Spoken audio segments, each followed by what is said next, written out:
But pure karma theory does not accept that. Jainism માં હોય છે જ ને? Jainism, I'll come, there is a slide on Jainism too. Oh, I see. Okay.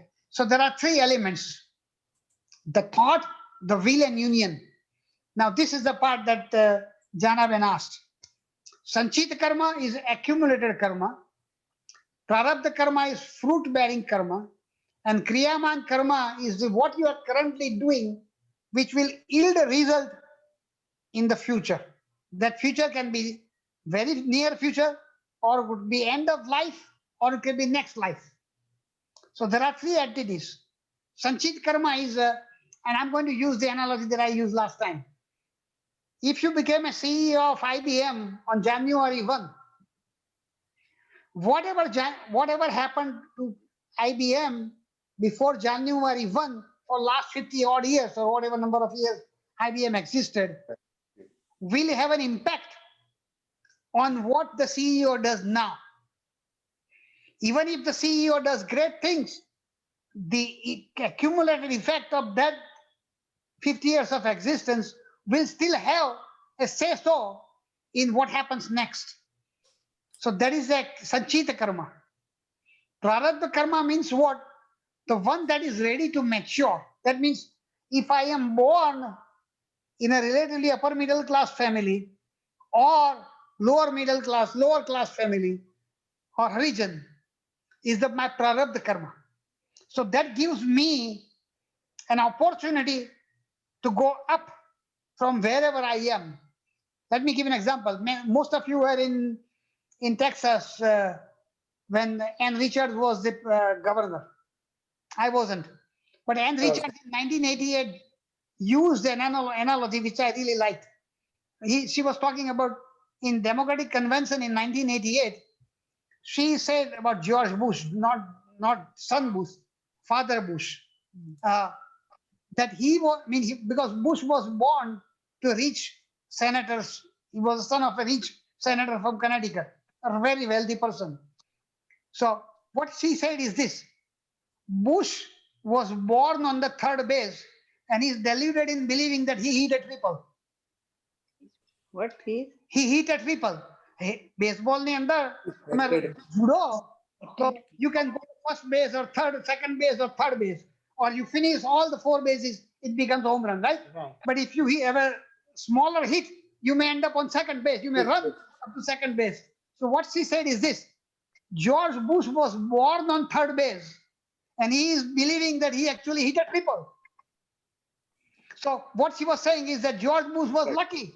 He was born with a silver spoon in the mouth, and he thinks that all he has achieved is because he himself did that stuff. That is not the point. So she used an analogy which was very good. That you happen to be born in the environment where you already had.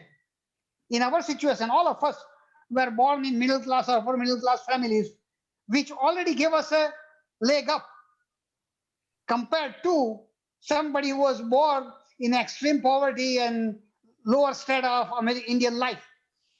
So we started running in a 100-meter dash. We were born at 10 meters or 20 meters or 30 meters, and we reach 100 meters, and we think is that this is all because of me. What we don't know or we don't accept is that we were already born with a privilege which some of them don't have. So that is the prarabdha karma. So the circumstances upon when you land in a specific situation in life is prarabdha karma. Yeah. Go ahead. Well, Yeah, bola. well, but the point is, the reason I was born in a upper class, middle class, whatever, because of my karma that I did in my previous life. Precisely right. And that is that accumulated karma that was ready to be matured at that point.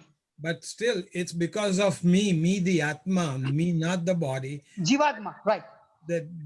That did some good work in the past in life. the past, absolutely right. Taking advantage. So it's still me, I did it, but which not the body, but the Jivatma, not Jivatma, but the soul.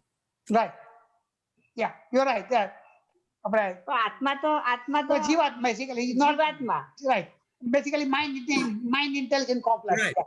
The આત્મા તો mind એકદમ જ intelligence. Pure જ છે એમ. Right. Dainaben. તમે જે કહો છો પ્રારબ્ધ કર્મ, so like current situation માં that police officer who got પેલા ફ્લોઇડ ના એનામાં કેસમાં Right. he got it.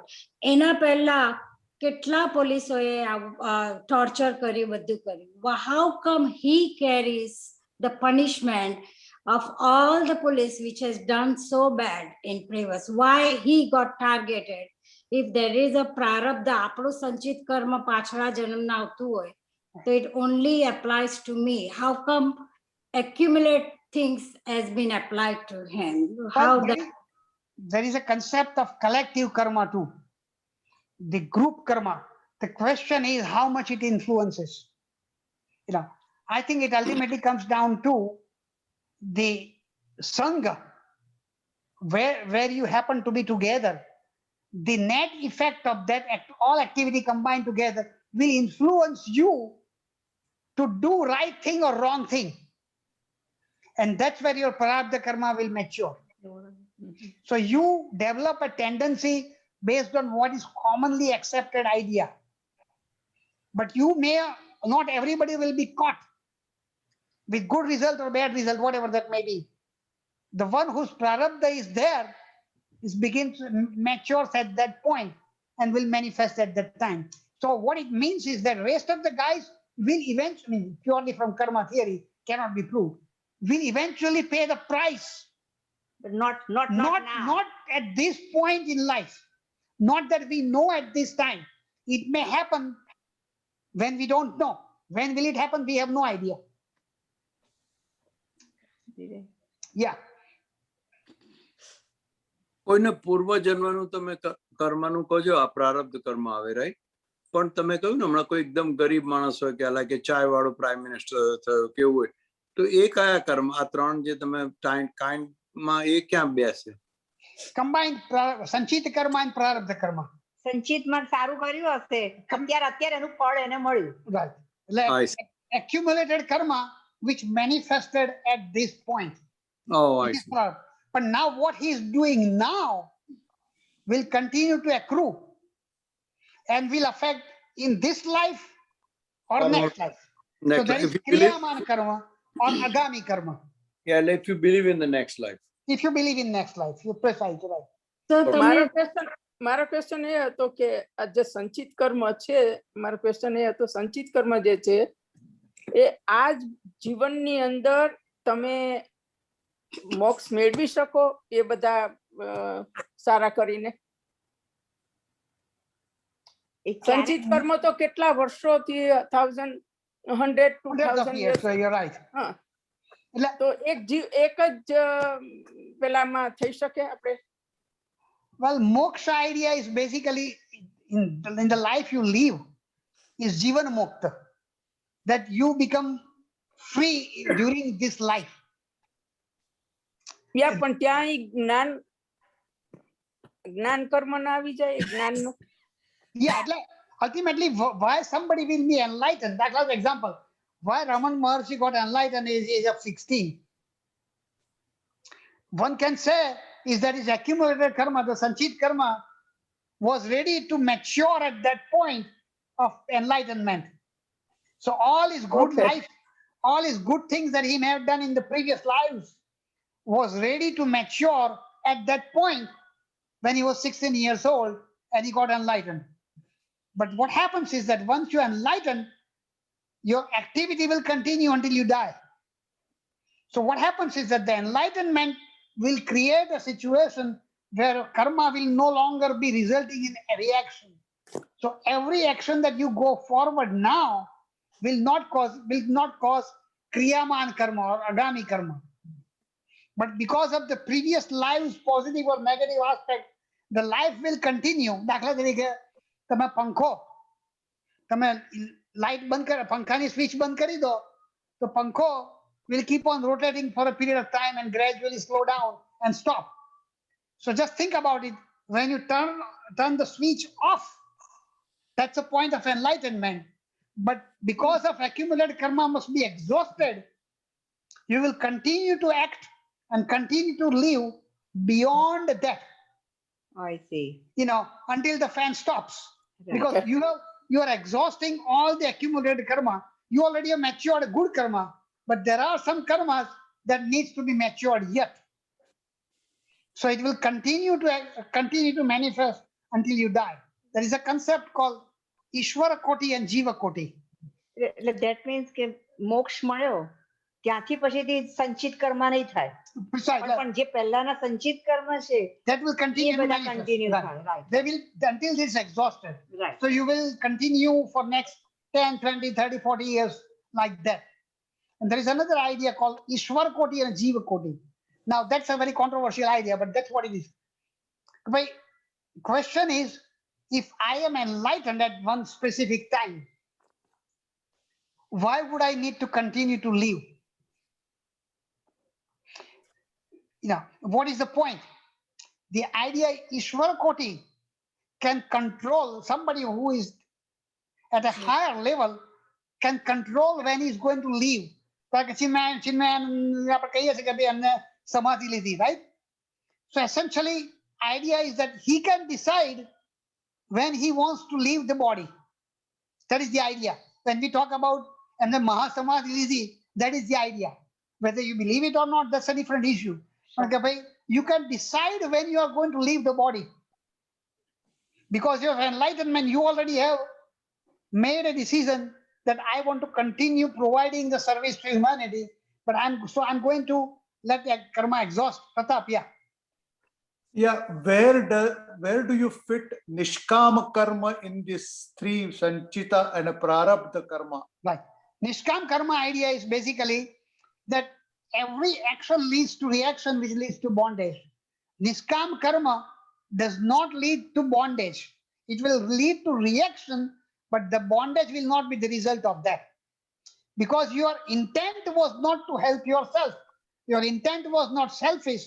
The reaction is there, but the bondage which will bind you to samsara will not be there.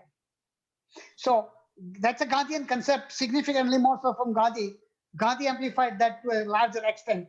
His idea is basically, Shankaracharya's idea is what? Karma leads to reaction and reaction leads to bondage. So you can never get moksha. That's a Shankaracharya's idea. Gandhian idea is a modification of that. And Vivekananda to some degree as well. Is that Nishkama karma because every action is done for a selfish purpose. And as long as the purpose is not selfish, it is not going to cause bondage. And that is why it is liberating.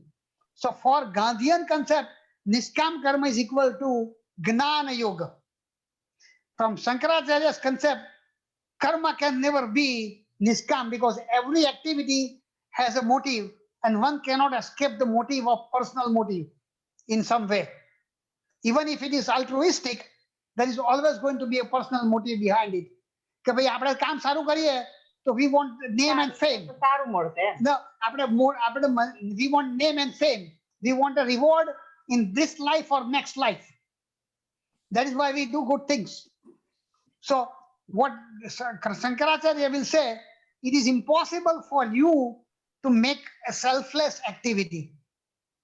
Gandhi will say that even if there was some selfish activity, if it's largely done for common good, it is a liberating effect. So there is a Nishkam karma concept. Did I make sense? Yes, you did. Only thing is how, like suppose Nishkam karma karya, and pachi how it will get accumulated as into your Sanchit karma bank. The idea is that Nishkama karma will not lead to accumulation of karma, a reaction. Okay, got it. What is the That is the idea. Yeah, go ahead. My mother used to tell me about this karma. Ke current means ke current kriyaman. That is that like કે હમણાં સારું કરો તો તમને સારું તરત ને તરત ફળ મળે, હમણાં ખરાબ કરો તો તરત ને તરત ફળ મળે. Then another one she was telling, the fruit bearing is the one કે તમે સારું કરો પણ તમને તરત ફળ ના મળે, પણ આખી જિંદગી તમારી પતે આ જન્મ, એમાં તમને ગમે ત્યારે સારું કે ખરાબ તમને એનું ફળ મળશે જ. અને જો ન મળે તો it goes to sanchit into the next life. Next life. Right. So Precisely. that is correct. Like my mother always used to tell me Right. all this thing. So that Precisely is the point. correct. That is called adrastafal. There are two kind of results. Drastafal, that means you will see the result right away or within this appreciable time. And there's a dristafal, which can happen anytime in the future Or next life. or in the next life. That So is the next idea. next life ma sanchit karma, when you said when it mature, it will come, it will mature and come. Just think So about how it. does it differentiate? Right. Sanchit karma can be good or a bad. So how does it come? That પહેલું સલા સારું આવે પછી ખરાબ આવે કે જોડે જોડે આવે? Right. So, તમને આપણે મેં વાત કરી ને કે ભાઈ કે બળદ, the one that is most weighty will manifest earlier. First. The one that is closest to the gate will come next. And the one that is late will come the afterwards. And It there will be can few be random anything. here and there. So essentially, one that has the most effect will manifest earlier. So And it can be good or bad either. it can be good or bad, precisely. Okay. Right. So you can think in sequence. The most weighty will come first, and then depending upon the sequence of karma, it will manifest as we move along in the cycle. I think yeah, Dinesh bhai. How do you define nishkit karma for which there is Nishkam. Nishkam karma. Nishkam. Because હું તો કાલે ઉઠીને હું બધું હું જે કરતો ભાઈ મારે આમાં કઈ જોઈતું નથી, મારે આમાં કઈ ઇન્ટરેસ્ટ નથી. Does that not automatically make it a nishkam karma? It does. But the point is that નામ નામ.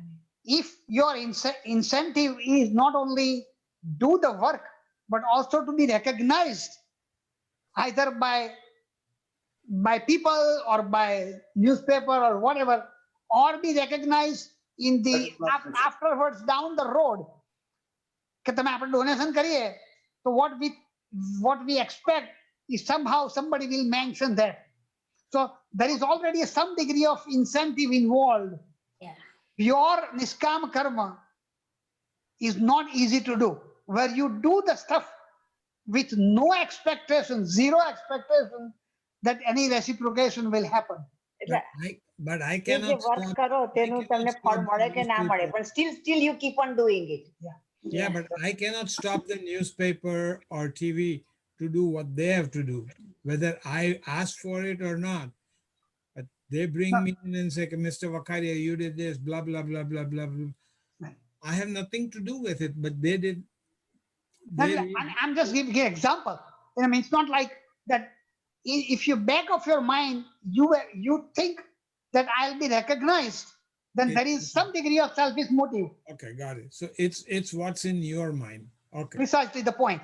If somebody does it and you did it just because you wanted to do it, I mean, because you were willing to do it, not because somebody was going to appreciate, then that's niskam karma.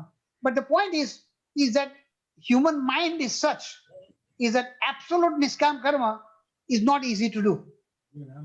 Yeah, But that's what true. Mahatma Gandhi used to say was, and Vivekananda to some degree also, is just do it as long as your primary motive is not for a personal gain, is still beneficial, and is still there is I think no bondage Gandhiji because of that. Yeah, Gandhiji successfully practiced it actually. Precisely the point. Yeah. Right.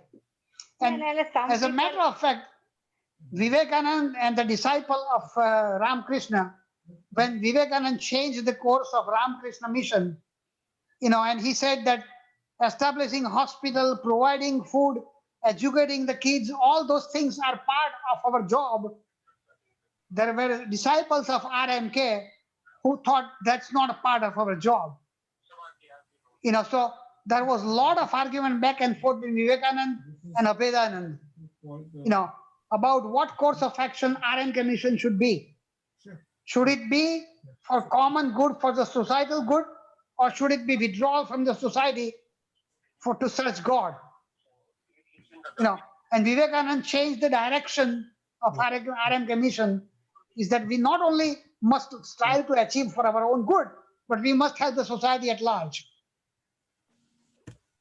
So that is a niskam karma. So it's not like you I mean, the idea is that the sannyasi wants to have a moksha. Sannyasi wants to be liberated. So there is already incentive. It's not like completely incentive free. But that is not the primary motive. And that the motto of RM Commission is this. I'm trying to remember the exact word. Jagat hitaya, atmano moksha jagat hitaya. So what Vivekananda said is that my moksha is directly tied to good of the world. So my moksha is not the primary, only motive. Good of the world, jagat hitaya. So what is good for jagat is equal to my moksha. That is how he viewed it. So the motto, if you look at the RM Commission, this is the line that is written around. Atmano moksha jagat hitaya. So my moksha is directly tied to the good of the world. So that is the idea that Gandhi picked up and carried forward. So does that make sense? Yes, Yes. Yeah. very much. Okay, so I'm going to skip this. Punya karma and papa karma, we already talked about. Good accumulated karma is punya karma, bad is papa karma. Okay, I think most of these examples I used last time, but there's one that I thought I should want to use it. Just think about it. Okay. Luck, strategy, and karma. Just think about it. Okay. If somebody wants to cross a river and the current is flowing in one direction from right to left or left to right, right? So if somebody wants to go from A to B point and the current is flowing, you have to think of the effect of the current too. Because if you go straight, the current will push you towards the side of the current. So you will not be able to reach exactly at the location that you were trying to reach, because the water force will try to steer you with the current, right? So how does one circumvent that? So prarabdha karma is such is that if you go, it will take you like a few feet away or 100 feet away from where you wanted to go because of the force of the water. So you have two choices to make. One is measure the current itself and think about the net effect. So either if you want to go straight ahead, you go forward in the north side and then go across.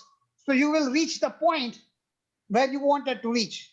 Or you go across, it will take you further down on the south side, and then you walk across on the bank of the river to reach the right point. Because you cannot go from A to B, you end up going from A to C and then walk from C to D. Or on your side, go from A point to B point and then go across, then you will reach the C point.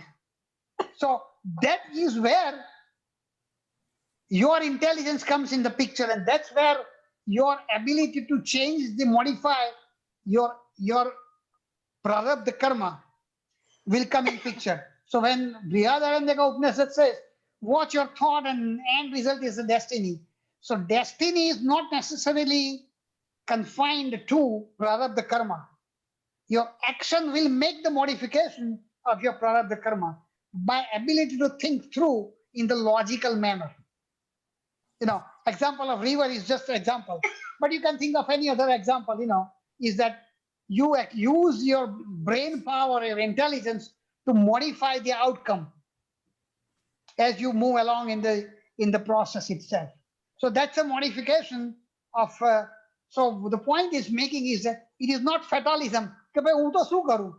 હું તો નિર્બળ છું, મારા પ્રારબ્ધમાં એવું લખ્યું છે, મારે એ જગ્યાએથી બી જગ્યાએ જવાનું તો ભગવાને મને એ જગ્યાએથી સી જગ્યાએ મોકલી દીધો. હું શું કરું? You can do it as long as you think in a logical manner of changing your starting point or reaching a point and then going forward the other way. That's the point of destiny. So your destiny is determined in the sense that you are in proximity of where you are, but you can modify your destiny by your ability to change the course of action. Yeah. So that's the difference. I mean, if you use the bow and arrow, pure bow and arrow, once you leave the બાણ છૂટે અને પછી બાણ તો once it leaves your hand, there is nothing you can do. Yeah.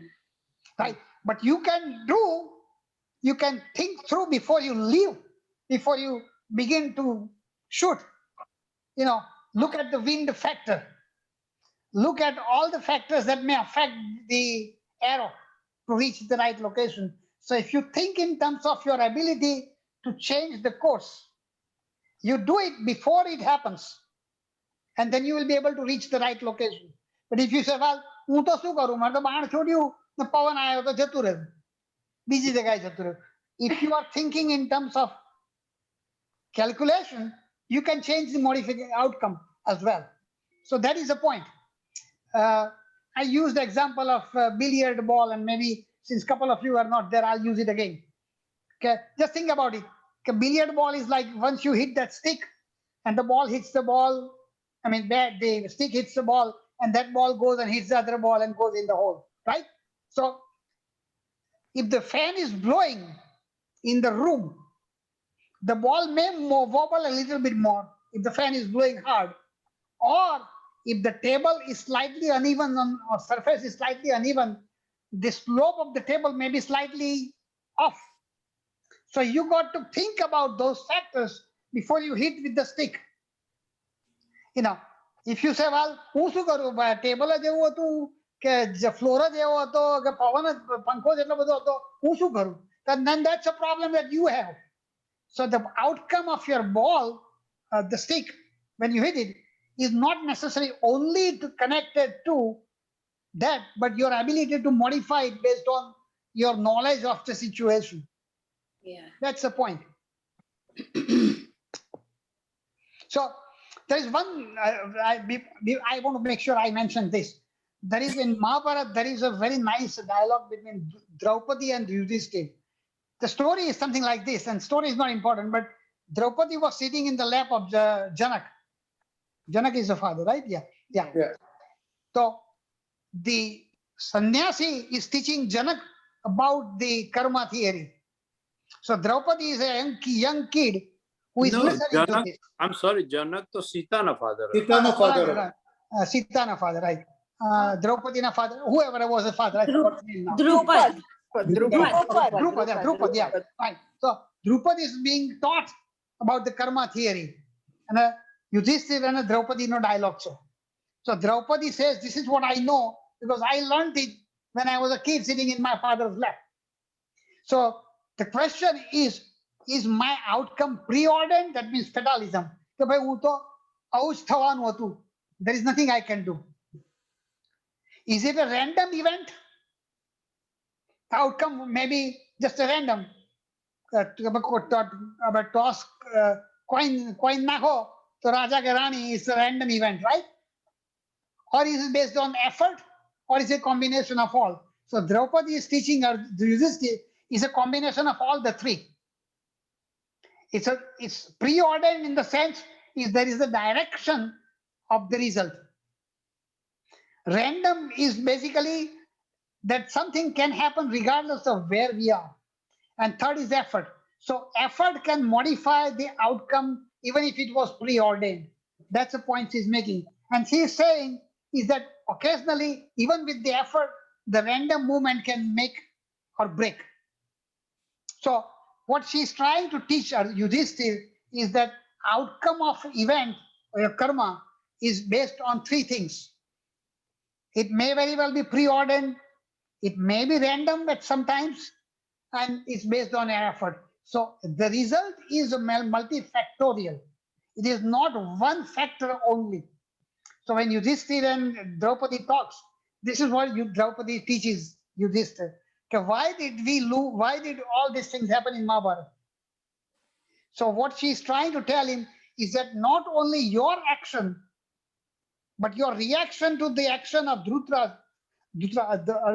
Duryodhan led to the outcome of all this destruction that happened and whatnot. So the point was, could it have been modified? And she answers the question, well, it was preordained in some way. We made the effort, positive or negative, it made the change. And some of it was pure random event. So what she is trying to say is the outcome of a karma or the karma theory is a mixture of all of them. There is no one individual factor. And one of the example, I'm trying to remember what example that. રાજનભાઈ તો Yeah. દ્રૌપદીએ જો ન કીધું હોત કે આંધળાનો પુત્ર આંધળો તો આ મહાભારત ન થયું હોત. But she used multiple things. How you acted and how they acted and how you acted to their action. So if all those things have changed in some fashion, it is possible that the preordained thing would not have happened. That's the point she is making. Okay. So, I mean, think about it. I mean, if you want to use the same analogy, you can use analogy. When Kennedy and Khrushchev came together in 1961, when the nuclear war was real probability, how Kennedy and Khrushchev played the game. If one party had made a mistake or slightest variation between one of the two, the world may not have survived, because each one calculated. There is a theory. Have you heard the theory of two prisoner theory?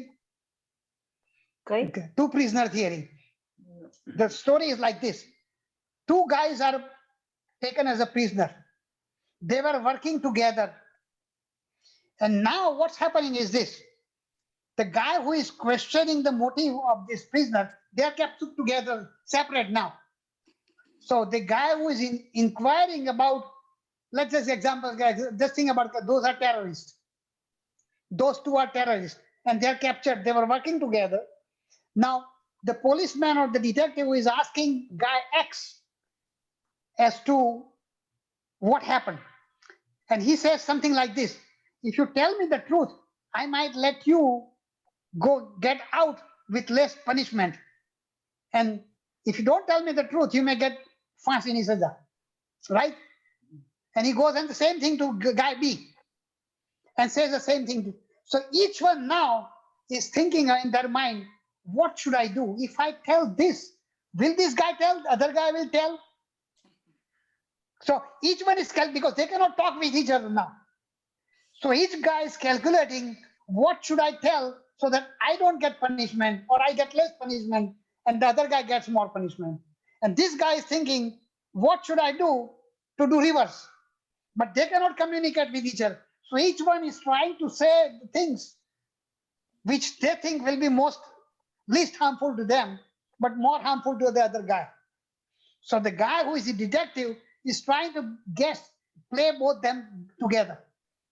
He knows by one, whatever he knows from here, and he goes and asks the same question to the other guy. This guy doesn't know what this guy knows. Right. The detective, so each one doesn't know what other guy has told, but the detective knows both. Right.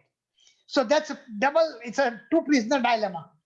So that's a game theory it's called game theory. So how one X is based on what he thinks the other guy will do.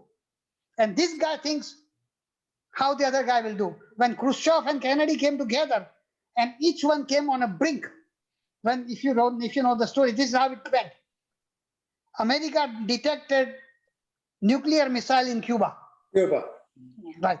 So Kennedy gives an ultimatum to Khrushchev: you move this or else. Or else is something we don't know. So what he does is is a blockade of Cuba. Now Khrushchev sends the ship heading towards Cuba. Now Cuba is 90 miles away. So they are coming in the direction of America. Nuclear missiles, submarines are coming, heading towards America. Now Kennedy, this went on for like 14 days. Kennedy has given orders to his naval commanders is that no action will be done until it comes directly from me. No action. The ship is coming closer and closer to American naval blockade. So now we are facing each other, American Navy and Russian Navy, each one potentially ready for nuclear war. And Kennedy's planes are ready to attack Cuba. Now Kennedy is the one who is holding the card. He has to make a decision where we go. Now Khrushchev is sending a message to Kennedy and coming closer and closer and closer. But at the last moment, Khrushchev stops. And this is what happened. There is a secret message came from from Khrushchev to Kennedy. There was a red phone, if you remember the story. And there is a cyclo-style message in those days. So RFK is Kennedy's attorney general and is confident. This message says conciliatory messages from Khrushchev. And within an hour, because Khrushchev is facing difficulty in his own administration, there is a different message coming, which is more belligerent, threatening Kennedy. So now Kennedy is making a decision which message to respond to, the one that is conciliatory or the one that is confrontation. If he responds to confrontational message, there will be a nuclear war. If he responds to conciliatory message, there may be a compromise. And that's exactly what he did. Now, this is real event. I mean, how within few hours the world came close to nuclear war. If Kennedy has miscalculated or Khrushchev had miscalculated about what Kennedy will do, or Kennedy had miscalculated what Khrushchev will do, the outcome would have been completely different. And who knows, half of the world might have been wiped off. So the point is this, it's called a prisoner dilemma, game theory. So how one reacts to the other guy's reaction makes a difference. So તમે કહું ને કે દ્રૌપદી કહે કે તમે જો અપમાન ના કર્યું હોત તો શું થતું? Now that's the fatalism and the destiny. If one presumes the fatalism is one way, you cannot change it.